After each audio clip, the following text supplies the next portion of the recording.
Big TV భక్తి సమాచారం WhatsApp ఛానల్లో జాయిన్ అవ్వండి. అన్ని విశేషాలు ఎప్పటికప్పుడు తెలుసుకోండి. ఆత్మ వేరు, అది వ్యూహం కింద, అదే శివుడు. అది అలాగే చెప్పేసాం, శివుడు శక్తి. కానీ జగత్తులో అని చెప్తున్నాం. జగత్తులో వ్యవహరింపబడుతున్నవి ఏమిటి? 9. ఈ 9ంటికి ఎవరు మూలమో వాళ్ళు శివశక్తులు.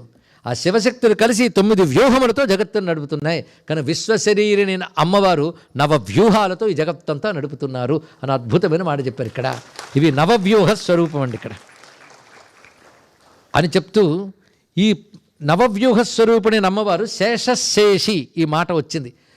అంటే 2 రోజులు విన్న తర్వాత కొంచెం పై స్థాయికి వెళితే అర్థం చేసుకోగలమని ఉద్దేశంతో తీసుకోగలిగాం. అని నవవ్యూహాత్మకో దేవ పరానంద పరాత్మక నవాత్మా భైరవో దేవో భుక్తిముక్తి ప్రదాయక పరానంద పరాశక్తి చిద్రూప ఆనంద భైరవి. కనుక పరమేశ్వరుడు ఇంత ఈ నవవ్యూహాలతో నడుపుతున్నవాడు. నవవ్యూహాలు ప్రపంచ నిర్వహణకే, ఆయనకి నవవ్యూహాలు అక్కర్లేదు. నవవ్యూహాలు నడుపుతూ నవవ్యూహాలకు అతీతంగా ఉన్నాడు.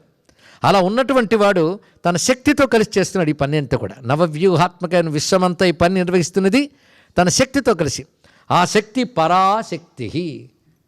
సంతత ఆనంద శక్తియా సరసిజాక్షి అని శ్రీనాథుని మాట నేను చెప్పుకున్నాం. ఆయన యొక్క ఆనంద శక్తి, అందుకే పరాశక్తి పరానంద శక్తి, అదే చిద్రూప. దీన్ని మంత్రశాస్త్రం ఏమంటుందంటే ఆనంద భైరవి అంటుంది. ఆయన్ని ఆనంద భైరవుడు అంటారు.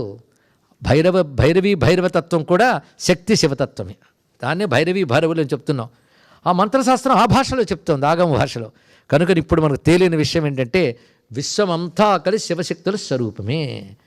ఆ కనబడుతున్నదంతా శివుని యొక్క అభివ్యక్తి శక్తి, అభివ్యక్తి ఎక్స్ప్రెషన్, మేనిఫెస్టేషన్. శివుడి యొక్క ఎక్స్ప్రెషనే అమ్మవారండి. అందుకు మహానుభావుడు ఒక మాట చెప్పాడు, నటరాజు శివుడైతే నాట్యం అమ్మవారు అన్నారు. ఇంటికెళ్ళి ఆలోచించుకోండి, మీరు ఇక్కడే ఆలోచించక్కర్లేదు. ఆయన నటరాజు అని టైటిల్ దేనివల్ల వచ్చిందండి? నాట్యం వల్లే కదా, అమ్మవారి వల్లే ఆయనకు గుర్తింపు వచ్చిందిట. కనుక ఆయన గుర్తింపబడ్డది శక్తి వల్లనే. శక్తి వల్లే గుర్తింపు. ఏం పాడేడండి అంటే పాడగలిగే శక్తి వల్లే గుర్తింపు పడ్డాడు కదా. కనుక ఆ శివశక్తి విశ్వ శరీరంగా ఉన్నప్పుడు ఆ సూర్యచంద్రాత్మకమైన శక్తిలో కుడి ఎడములుగా నిర్వహిస్తున్నది. అది కుడి ఎడమలంటే అటు ఇటు ఉంటూ జగత్తును పోషిస్తూ నిర్వహిస్తున్నది. 9 వ్యూహాలతో నడుపుతున్నది శివశక్తి. శివశక్తి అంటే శివుడి యొక్క శక్తి నడుపుతుంది అనట్లేదు, శివుడు శక్తి కలిపి నడుపుతున్నారు ఇక్కడ. ఆ శివుడు శక్తి కలిపినప్పుడు ఇద్దరు హార్మోనీతో నడుపుతున్నారండి. అది సమరసం. అదే నీ పని నీదే, నా పని నాదే, ఎడ్డమంటే తెడ్డం. అలాగైతే ఏం జరుగుతాయండి? అది ఘర్షణలు ఎక్కడొస్తాయంటే హార్మోనీ లేనప్పుడు ఘర్షణ వస్తుంది. ఆ రెండింటికి సమరసం చేసేస్తే ఆనందం ఉంటుంది. ఇద్దరు ఒకే అభిప్రాయంతో ఉంటే ఆనందం. అందుకని ఆవిడకి పూజలు ఇష్టం, ఆయనకు చూస్తే చిరాకు. ఈయనకి జపం ఇష్టం, అది చూస్తే ఆవిడికి చిరాకు. ఇంట్లో అశాంతే. ఉందామా విడిపోదామా? విడిపోతాయా లేదా? కనుక కలిసి బ్రతకాలంటే సమరసమే కావాలి కదా. ఆ సమరసం ఆది దంపతుల దగ్గర పండినంత ఇంకెక్కడ పండదండి. అందుకే ఎవరైనా అన్యోన్య దంపతులను చూడగానే పార్వతీ పరమేశ్వరులాగా అంటారు. అది గొప్ప విషయం. ఆ అన్యోన్య దాంపత్య ధర్మం చెప్పడం కోసమే శివశక్తి సందర్శనం అండి ఇక్కడ. ఎందుకంటే ధర్మానికి మూలం అది. అది కానీ విచ్చిత్తైపోయిందా మొత్తం ధర్మమే చెదిరిపోతుంది. ఒకప్పుడు పూర్వకాలంలో తండ్రి తల్లి ఇవి హాయిగా చెప్పుకునేవాళ్ళు. ఇప్పుడు తల్లిదండ్రుల గురించి చెప్పుకునేటటువంటి పరిస్థితి లేని విధంగా పిల్లలు ఏర్పడుతున్నది. కారణం ఏంటంటే విడిపోతున్నవి ఎక్కువైపోతున్నాయి. ఈ మధ్య ఒక సర్వే తేలింది, ఒక్క మతం తప్ప మిగిలిన మతాల్లో కుటుంబ వ్యవస్థ గట్టిగా లేదుట. ఏంటా మతం? కాదు. ఒకప్పుడు హిందూ మతంలో కుటుంబ వ్యవస్థ చాలా గట్టిగా ఉండేది. మన సోదర మతమైన ఇస్లాం మతం కుటుంబ వ్యవస్థ చాలా గట్టిగా ఉంది ఇప్పటికీ.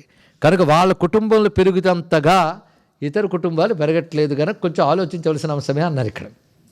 నేను మరోవైపు తిప్పాను అనుకోవద్దు, జాగృతి కలగాలి. లేకపోతే ఎక్కడో శివుడు శక్తి అందనంతుందండి, ఏదో నువ్వు తీసుకుని రమ్మన్నావు కనుక వచ్చాం కానీ నాకేం అర్థం కాలేదు అనడం కోసం నేను చెప్పట్లేదు. కొంచెం ఆలోచించండి. కుటుంబ వ్యవస్థ బలహీనమైపోతుంది మనకి ఇక్కడ. ఏదైతే మనం పాశ్చాత్య సంస్కృతి అనుకున్నామో అది ఎప్పుడో బలహీనమైపోయింది. అవునా లేదా? Your children my children quarrelling with our children అనేటువంటి మాట మనం వింటూనే ఉన్నాం. దానితో పిల్లలకి మా తల్లి మా తండ్రి, మా తాత మా అమ్మమ్మ, మా తాత మా నాన్నమ్మ అని చెప్పుకునేటువంటి పరిస్థితి క్షీణించిపోయింది. దాన్ని అనుకరించడం మొదలుపెట్టి దాన్ని ఉపాసిస్తున్న భారతీయ హిందూ జాతి కూడా ఆ స్థితికి వెళ్ళిపోతుంది. అవునా లేదా చెప్పండి ఇక్కడ. బాధాకరమైన, ఇంకా అంత దిగజారలేదు కానీ దానికి సిద్ధంగా ఉంది. ఇప్పుడు రోలింగ్ స్టోన్ రోల్ అవ్వడం మొదలెడుతోంది. అందుకే ఇలాంటి సమయంలో ఒక సీతారాములు, ఒక పార్వతీ పరమేశ్వరులు అలా స్మరించుకుంటే మళ్ళీ సమరస భావం, ఆ దంపతీ భావం నిలబడుతుందండి. అది కావాలి. ఆ సమరస భావం అనేది అత్యద్భుతమైన అంశం ఇక్కడ. పూర్వ సంస్కృతిలో ఆ సమరస భావం వల్ల ఇంతవరకు కుటుంబాలు ఉన్నాయి. ఏం పూర్వం వాళ్ళు కొట్టుకోలేదా? కొట్టుకున్నారు, కానీ ఒక ధర్మం అనే దృష్టితో సహనం వహించారు. అందుకే సమరసం సహనం వల్ల సాధించారండి వాళ్ళు. ఇక్కడ సహనం. ఎప్పుడూ ఒకరికి తగ్గట్టు ఒకరు ఉండలేరు. ఆ మాటకు వస్తే మనకు తగ్గట్టు మనమే ఉండలేం. ఒక్కొక్క రోజు మన మీద మనకే విసుగొస్తుంటుంది, కానీ సర్దుకుపోవట్లే. తలనొప్పి వస్తే శరీరం మీద విసుగొస్తుంది, కానీ శరీరం తీసేమే సర్దుకుపోతాం. అంతే కదా. రోగాలుంటే మందులు వేసుకుని శరీరంతో బతికేస్తాం. కంటే బతకాలన్న కోరిక, శరీరం ఎలా ఉన్నా శరీరంతో ఎలా బతుకుతున్నామో ధర్మం నిలపాలన్న కోరిక బంధం ఎలా ఉన్నా కలిపి ఉంచుతుంది.